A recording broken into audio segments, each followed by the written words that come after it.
This is Deuteronomy 20, which explains in an amazing way why Yahweh commanded killing in the Old Testament. That part comes at the end, but the entire chapter builds up to it. Verse 1, "When you go out to battle against your enemies and see horses, chariots, and a people more than you, you shall not be afraid of them, for Yahweh your God is with you, who brought you up out of the land of Egypt. It shall be when you draw near to the battle that the priest shall approach and speak to the people, and shall tell them, 'Hear, Israel, you draw near today to battle against your enemies. Don't let your heart faint, neither be afraid, nor tremble, neither be scared of them. For Yahweh your God is he who goes with you to fight for you against your enemies to save you.'" Comment: this is perhaps the strongest possible scenario where someone might be afraid.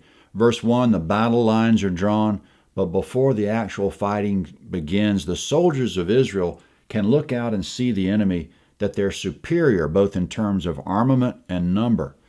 Verses 3 and 4 are the bottom line. "Don't be afraid, for Yahweh your God goes with you to fight and save you from your enemies." At the end of verse 1, Yahweh emphasizes once again, as he has over and over, "Remember how I delivered you from Egypt. Remember, remember, remember." So we should remember what Yahweh's done for us so far and not be afraid of these type situations. The older ones in the crowd do remember what Yahweh did to Pharaoh's army at the Red Sea, and all of them remember what Yahweh did recently to the Amorite kings Sihon and Og. Moses is still talking about battle as we go to verse 5.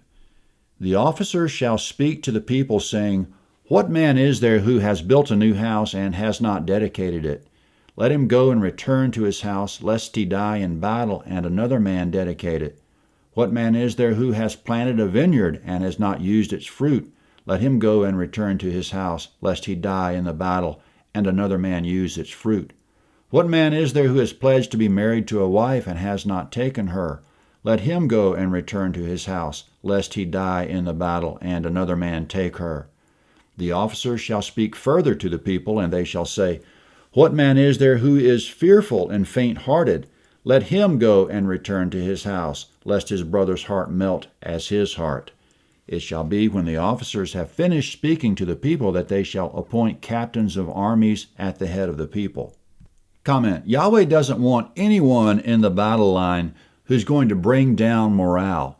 Fear and unbelief are contagious, so rather than discouraging the soldier next to us, we should keep our mouths shut and go home.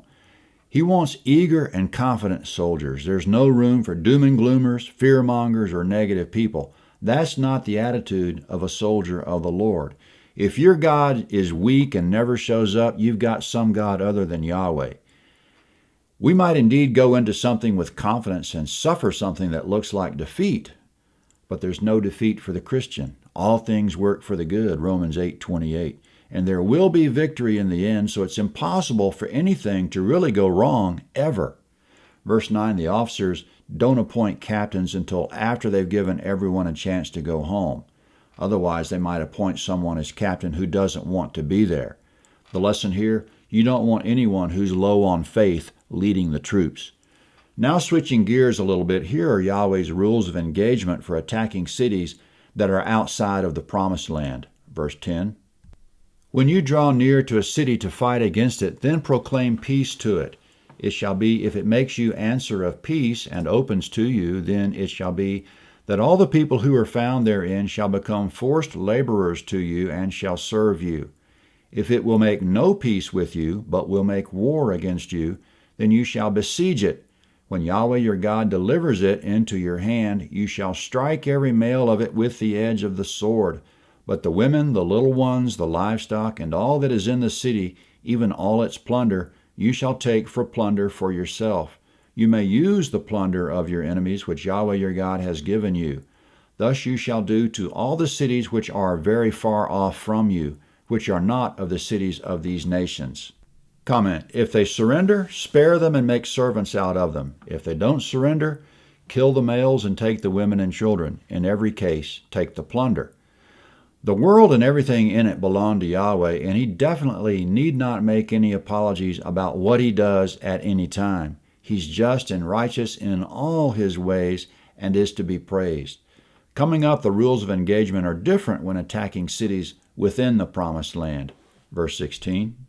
But of the cities of these peoples that Yahweh your God gives you for an inheritance, you shall save alive nothing that breathes, but you shall utterly destroy them, the Hittite, the Amorite, the Canaanite, the Perizzite, the Hivite, and the Jebusite, as Yahweh your God has commanded you, that they not teach you to follow all their abominations which they have done to their gods, so you would sin against Yahweh your God. Comment: Yahweh's clock of mercy has run all the way down on the inhabitants of the promised land. Their abominations have piled up. Their iniquity is full. Genesis 15:16. By killing everyone who breathes, Yahweh will accomplish two things. First, he'll break the cycle of abominations. And second, he'll keep the inhabitants from teaching their iniquity to the Israelites. For one thing, the Canaanite children have been dying for centuries at the hands of their own parents, who burned them to death as a sacrifice to their gods, and this will put a stop to it. Now coming up, listen very closely to these last two verses of the chapter about trees of all things. They aren't what they appear to be on the surface.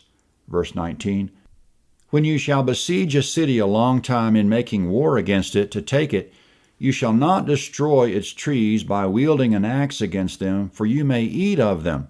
You shall not cut them down. For is the tree of the field man, that it should be besieged by you? Only the trees that you know are not trees for food, you shall destroy and cut them down. You shall build bulwarks against the city that makes war with you until it falls. Comment: why did Yahweh switch subjects from killing babies to saving trees? Actually, he wasn't switching subjects at all. In those last two verses, for those who have ears to hear, he wasn't talking so much about trees as he was talking about people. Spare those who bear fruit and cut down those who don't. Jesus wasn't talking about trees either when he said, quote, even now the axe lies at the root of the trees. Therefore, every tree that doesn't produce good fruit is cut down and cast into the fire, end quote. Verse 19, Yahweh asks a rhetorical question. Is the tree of the field man, that it should be besieged by you? The surprising answer is yes. The tree of the field does indeed represent man in these two verses. Spare the ones which bear fruit and cut down the rest. What good does it do to cut down the trees which don't bear fruit? Why not let them live? The answer is that cutting them down serves as a bulwark against future evil. Romans 11:22, quote, see then the goodness and severity of God, end quote. The message of all the carnage in the Old Testament is that you and I will become carnage as well unless we bear fruit for the kingdom. If we cling to him, we'll bear fruit, and we don't have to worry about the carnage. That's the chapter. Yahweh's purging of evil is a beautiful thing. Deuteronomy 21 is next at landofhavilah.net. Deuteronomy 21.